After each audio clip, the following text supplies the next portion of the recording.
యాదవ భవనం ఏదైతే భూమి అడిగిందో ఫస్ట్ భూమి అడిగిందో ఇక్కడ ఎవ్వరు అవసరం లేదు. మా మామయ్య నాకు చెప్పు తప్పకుండా ఏదైతే మీరు భూమి గురించి అడిగిందో తప్పకుండా చేసి తీర్థమని మీ అందరికీ ఇప్పటిదాకా ఇన్ని సంవత్సరాలు యాదవ్ సోదరులు ఎప్పుడు కూడా మాకు మా మామకి ఇప్పుడు నాకు కానీ అండగా నిలుస్తున్నారు. దానికి ప్రత్యేక కృతజ్ఞతలు మీ అందరికీ తెలుసు. నేను మొన్న ఎలక్షన్ లో ఒక మాట చెప్పిన, ప్రతి ఊరికి పోయినప్పుడు ఏదైతే యాదవ్ సోదరులు కొన్ని డిమాండ్స్ ఉండేది, గొర్రెలే కానీ ఏదో ఒక డిమాండ్ మాకు చెప్పిన, నేను ఆ గొర్రెలు ఇస్తాను పైసలు ఇస్తాను నాకు తెలియదు కానీ ఏదో ఒకటైతే ఇస్తా అని చెప్పిన. నేను నా మాట నిలబెట్టుకున్నా అని నేను అనుకుంటున్నా.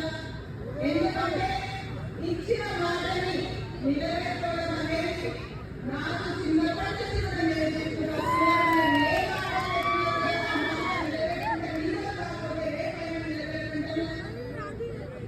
ఈ సంవత్సరం డిసెంబర్ 3వ తారీఖు వస్తే సంవత్సరం అయితే పరిశ్రమ ఏం చేసింది నారాయణ రెడ్డి అంటే చిన్న చిన్న సమస్యలు ఉండొచ్చు ప్రతి ఊర్లో.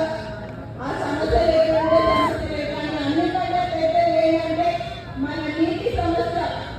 ఏదైతే మక్కల్లా అయితే కొడంగల్ లిఫ్ట్ ఇరిగేషన్ అనేది మనం శాంక్షన్ చేస్తున్నామో మన ప్రాంతం అంతా కూడా రైతులందరూ కూడా ఈ పొలాలు పండించుకొని ఈ ప్రాంతం సస్యశ్యామలం కాబోతుంది. దీనికోసం ఈ రోజు మన ముఖ్యమంత్రి గారు 3,000 కోట్లు ఇవ్వడం జరిగింది మన నారాయణపేటకి ఈ లిఫ్ట్ ఇరిగేషన్ కోసం, ఈ నారాయణపేట జిల్లాకి.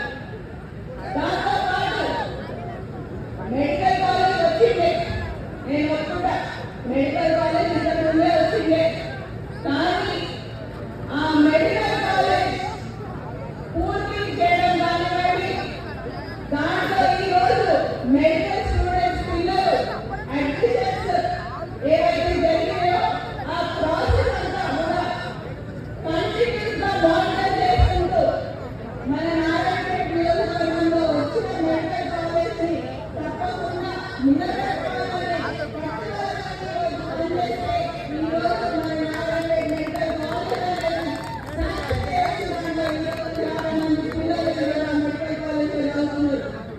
దీంతో పాటు ఏదైతే మెడికల్ కాలేజ్ ఉండదో ఇంతకుముందు గవర్నమెంట్ ఒకసారి ముఖ్యమంత్రి గారితో మీటింగ్ జరిగినప్పుడు ఆ మీటింగ్ లో ముఖ్యమంత్రి గారు అంటారు, అమ్మ ఏంటి మెడికల్ కాలేజ్ ఉండాలని అంటారు, ఏం కావాలంటే నర్సు కావాలని చెప్పిన. నర్సు తక్కువ ఉంటారు.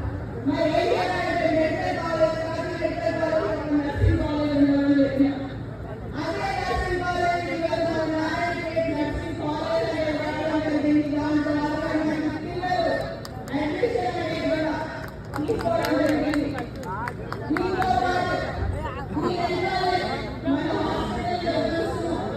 చాలా మంది చూస్తున్నారు నారాయణపేట వస్తే హాస్పిటల్ ఆ హాస్పిటల్ చూసినప్పుడు చిన్నపిల్లల హాస్పిటల్ ఏదైతే కళ్ళు ఉంటారో ఆ షెడ్లలో ఉంటున్నారు వెనకాల.